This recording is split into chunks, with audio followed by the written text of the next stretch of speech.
This is the 4 months review of the iPhone 15 Plus. This iPhone has certain things that will make you go wow. Other things that will make you think twice before buying this phone. But what are those? The first and foremost thing that this phone has been in the case since the first day, I guess. So there are no scratches or damages. It is still in pristine condition, just like the way my past iPhones were. So it's not a big deal for me. But the thing is, I don't even like it outside the case. I mean, I might sound negative, but listen to this. This phone is not as premium feeling as my past iPhones. For example, my iPhone 11 from the standard model series was much more premium feeling in the hand, somehow. Now, I'm not trying to compare it to the 11 Pro or 10s Max, but that's a thing. That doesn't mean it is not premium. It is a heck of a premium built phone. But just the fact that somehow it doesn't feel premium in my hand.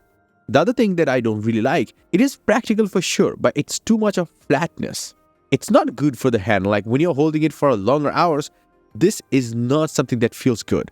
Now, I have to give props to Apple that they've curved the edges a little bit to make it more comfortable, comparatively more comfortable than the last models. That's it. So if you are someone like me who loves the curvy iPhones like iPhone 6 to iPhone 11 series, yeah, probably not going to love this thing. I mean, yeah, it's a different feel. It kind of feels premium sometimes in the hand, but most of the time, it is a pain to use it for longer hours if you hold it tightly. But I have to say that attention to details is just amazing on these iPhones.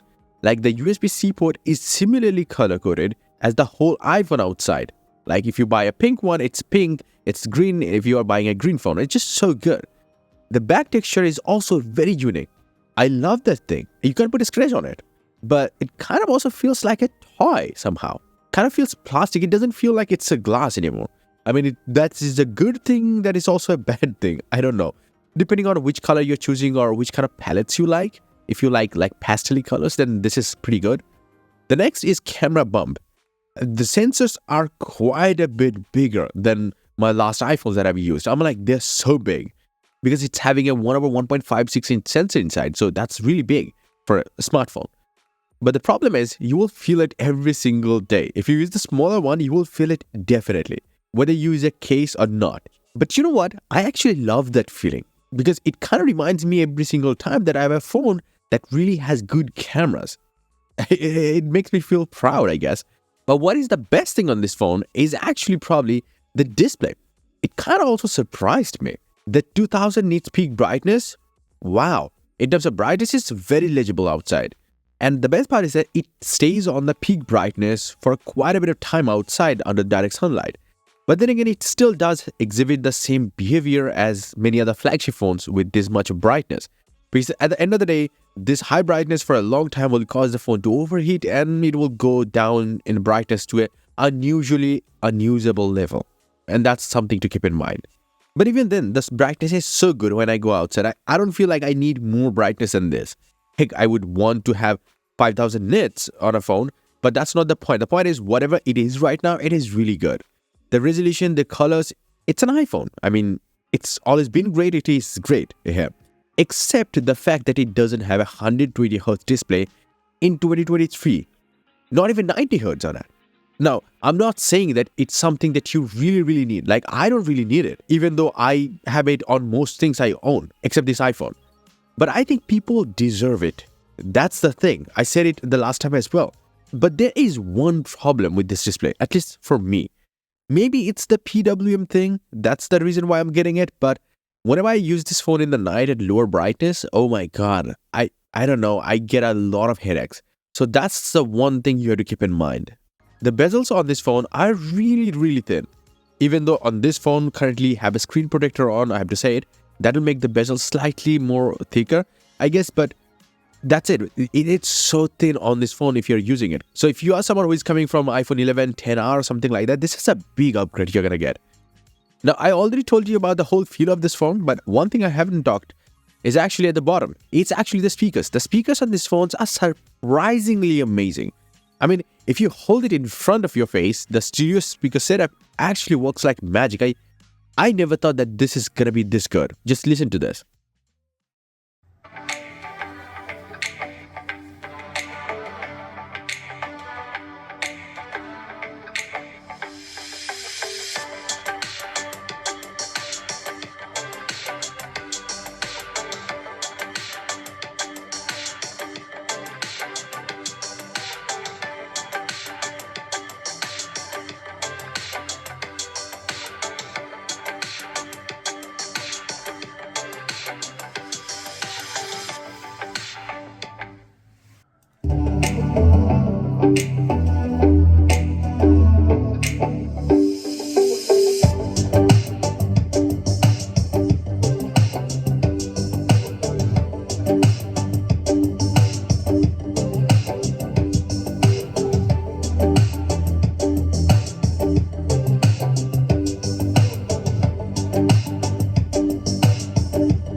I would just want to say, like, I'm so proud of this phone speakers. So good.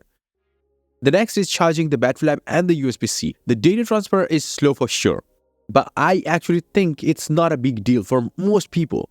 It's not a major con because whatever footage I take, I usually airdrop them. But if I do transfer them to my Windows computer, sometimes it's really slow, but not by that much that people are saying. I mean, how often you are transferring a ProRes footage from this phone to a computer? Now, the main question you might be thinking, like, can you shoot ProRes on this phone? No. Well, yeah, you can. You actually have one free app to download. It's the Blackmagic's Pro Camera application. You can shoot ProRes LT or HQ or anything like that. That's cool. And the only thing that I have to say about the USB-C is that it is USB-C. And that's what I love about it. Nothing else. It's not Lightning. I don't have to deal with those cables. That's it. So good. And it charges fairly quickly. It's not the fastest one for sure, but it is fairly good enough. For me, I charge it between like 30 to 80 because we have a new option for the iPhone 15s. This is nothing but just it prevents your phone from charging over 80. But the most best part about this phone is actually the battery life. Oh my God, this is just so good. And I'm only using 80% capacity of the whole battery of this iPhone. Yet I'm damn surprised by this battery life. It's so good. I have zero words to explain. If I'm going somewhere that I don't have access to a charger for a longer time, then I'm going to pick this phone or I'm going to depend on this phone. And on top of that, to give you a good idea, if the phone is at 10% battery, then this phone is still dependable, if that makes sense to you. If not, then you can check out my battery test video on it too, which I did like long back. The haptics, well, I have to say it, the haptics has been great on any iPhone since the iPhone 7, I guess. It's still great, yeah. And sometimes when the phone is on the table, it seems like someone is tapping on the table. It's so powerful, and the best part is that it is almost everywhere. You will almost feel it every single time using the phone. That's cool. Now, before coming to the big thing, the cameras, I just want to touch on the other things, like the dynamic island. It kind of feels like it's a modern day iPhone look, and I like it, but I actually don't have any use of it. It does actually interrupt a lot while consuming most videos on this phone, unlike the notch on the past iPhones. So it's annoying, but not so annoying, but it's there for sure to annoy you. I mean, you have to touch on the selfie camera most of the time, so that kind of messes up the things. Then it's also slow to handle because you have to touch and hold to access it. I mean, not a useful feature for me. But rather, I have found out the Face ID inside here, this phone, is much better than my iPhone 11. It works from many different angles and from a much wider distance. But it is not as good as any fingerprint scanners. It has its own limitation, like when it's lying down on the table, it's really hard to unlock this. I have to put the whole password that is about 10 digits long. But the other thing that I found out is that the calling actually is amazing on this phone. Because there is a feature, if you turn it on, it will actually reduce all the background noise and only gonna focus on your voice. So even if you're playing something on a speaker somewhere or you're talking to someone at the same time, they will only hear you, nothing else.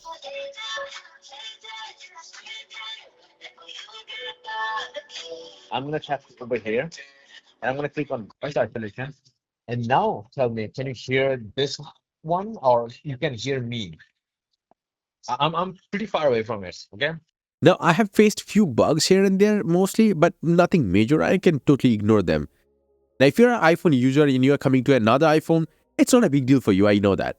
But if you are an Android user coming to an iPhone, the interface actually might seem a little more restrictive and clunky at the same time. Kind of feels like that. But also, it's a very human design. Like, what I mean by that is that everything is just where you want them to be, except a few things here and there, but that's it. Most of the things are just like where you need them. Seamless and intuitive. I think Apple should allow us to customize the power button to do something more than just locking and unlocking and doing the accessibility stuffs. I think that would make more sense. I mean, I don't really need the action button. I find the mute switch to be a much more satisfying and much more cooler. But yeah, next year we're hearing that you're going to get action button on the standard phones too, so you're not going to be able to do anything anyway. Now, the cameras. I have a different kind of judgment on these cameras now. Even though they are probably one of the best cameras at this price, but they are not the best. That's the thing. Because at the same price, I got the S22 Ultra, which has a much better camera system and much better photo qualities too. But that also has to do with the iPhone tone of the photos. They are kind of yellowish mostly. It kind of overdoes the HDR thing a little bit more than you want it. If you really like the iPhone photos, the tone of the photos, then yeah, it's good. But the 48 megapixel photos that it takes, wow, they're so good. I mean, the full 48 megapixel photos don't really have that much shutter lag. Plus, they are so detailed that they beat 108 megapixel photo of the Samsung. I mean, you can zoom in a lot in that photo. If you're using this iPhone, use this 48 megapixel photos every single time. It's so good. But then again, you have another thing. If you don't really like 48 megapixel photos, you have 24 megapixels by default mode. So that every single photos are so much detailed than a 12 megapixel photos can ever be. They take up much less space than you think, barely 1.2 times more than the 12 megapixel photos. Now, another thing is that if you switch to 48 megapixel mode or JPEG Max or HEI Max, then you can't actually shoot a nighttime photo at 48 megapixel resolution. It by default switches to 12 megapixel, even without night mode. I just don't know why that is the case. It's a bit quirky thing, but you have to keep that in mind. Another thing that is possible because of this 48 megapixel resolution is sensor crop. So you kind of have a phantom telephoto camera for free. And that telephoto camera is probably the coolest thing. Like sometimes when you're taking a video, you can zoom in 2x and it will not lose any quality. That's pretty good. I like it. But also, human portrait photos are automatically captured on this iPhone. But sometimes it actually doesn't work. Like you want it to work, but it doesn't. So you need to tap to focus on anything, whether it's a human or a subject, to capture portrait photos every single time without switching to portrait modes. Another thing I found out is that you can't really focus on a closer subject with this iPhone anymore. It used to be different on the iPhone 13 series as well as the older iPhones, but it's not the same thing here. Here's one example between a Samsung and an iPhone at a very close situation. You can just see it. And that's the same thing is for the ultra-wide angle camera, and that's deliberately done. And that's the only reason why it doesn't have a macro mode. At this price, I mean, it should have a macro mode on the ultra-wide angle camera. The same way the portrait cutouts are not great on this phone. No. I mean, you might think it's really good. It's not. If you compare it with Samsung, you will see it. I'm not trying to praise Samsung here, but just the thing, giving you a good idea of what you can get at this price. Sometimes if the background separation is really great, like a faraway distance, yeah, it's going to be amazing. But if the background is very close to the subject, then it can't really detect that. And mostly it may be because of the LiDAR sensor, the lack of the LiDAR sensors, I would say. Okay, fine. I'm not going to talk about the selfies too much because I don't take that much selfies, but the selfie camera is good. It does amazing HDR, fine, and that's it. But in the videos department, you have great options. I mean, the first thing is the normal video quality, the automatic video quality. It's great. It's so great that I will pick this phone up every single time I have to shoot an automatic video on it, even in the night. I mean, I forgot to mention the nighttime photos are great on this phone, only if it can focus properly sometimes. I mean, it can make a pitch black situation become really bright. But there is the Blackmagic camera app, which actually allows you to shoot up to 4K ProRes footages. I mean, my whole Samsung's review was shot on this iPhone. Now, if you're thinking about raw photos, you can actually do that using another third-party application for free, and that also has the similar kind of controls. Pretty good. Now let's talk about the software storage and stuff like that. It has 128GB base storage, and that has been the case since iPhone 13. It's good. And it's also normal NVMe storage. It's not that fast, but I don't see why that is a problem in my day-to-day life. No, it's not. And the same thing I have to say about the RAM. It's only 6GB, which is fairly good on iPhone. I mean, iPhone don't really have that much of multitasking anyway. But the last thing that I want to say is about the software updates. I don't believe in updating softwares to the major software variants. The only thing that I care are the security updates. That's it. So if the phone experience is so good on this software, why would I want to mess things up? Because major software updates don't really bring that much features, but they create more problems in the phone. Like they bring in a lot of bugs. Sometimes they make the phone lag. Sometimes they put a lot of pressure on the CPU, and that reduces the battery life. I don't really want that. I don't really like that. Because if I need to take advantage of the full features, then I would probably have to buy the newer iPhone. So yeah, in conclusion, with these few complaints, I mean, I don't really have major problems with these phones anyway. It's overall a great iPhone with insanely great battery life. But also, it's really a great phone for many people. Maybe not the best phone for the price it's currently selling at. But because this phone is going to be in the market for next 2 years, I think next year with more discounts, it's going to become even more greater choice, if not right now. And yes, if you feel like you need some really cool wallpapers for your devices, whether it's a tablet or a smartphone or even a laptop, well, I have some crazy cool 8K wallpapers, stunning designs, and amazing colors. Visit my website, joindavid.com, link down below. And until the next one, bye and take care.